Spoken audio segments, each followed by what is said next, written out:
भूमिका मांडतात आहेत. मला सगळं अध्यक्षीय प्रणाली आम्हाला सगळी माहिती आहे. त्यामुळे अध्यक्षावर ढकलून नाही चालणार.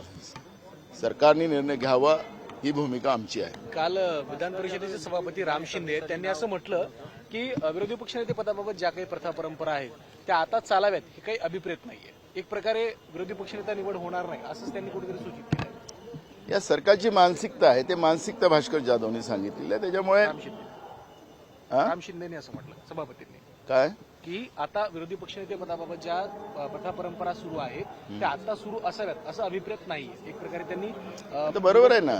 सभापतींनी सरकारची भूमिका व्यक्त केलेली आहे. राम शिंदेनी या सरकारला अभिप्रेत नाही आहे. तेच त्यांनी भूमिका मांडलेली आहे.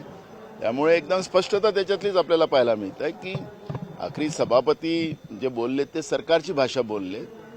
त्याच्यातून स्पष्टता झाली की या सरकारला विरोधी पक्षाची भूमिका सभागृहात मांडता यावी नाही. सरकारला मोकळं राहावं अशा पद्धतीची भूमिका या सरकारने निर्माण करून ठेवलेली आहे.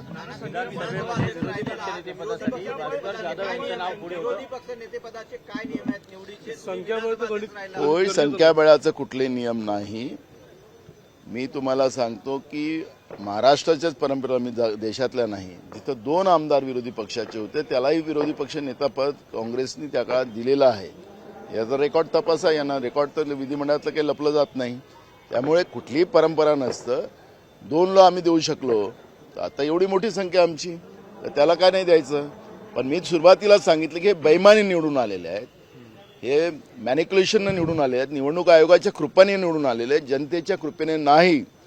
आणि हे माझ्यावर जेव्हा वारंवार सांगतात की 200 मतांनी निवडून आला. अरे दम असेल ना.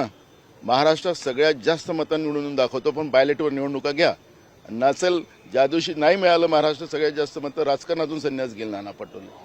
हे यांनी ज्या पद्धतीनं निवडणूक आयोगाच्या माध्यमातून हे जे निवडून आलेत त्या आधारावर हे करतात. म्हणून जनतेची भीती यांच्या मनात नाही. संसदीय पद्धतीची भीती यांच्या मनात नाही. संविधानाची भीती यांच्या मनात नाही. आणि म्हणून हे या पद्धतीनं वागतात आहेत.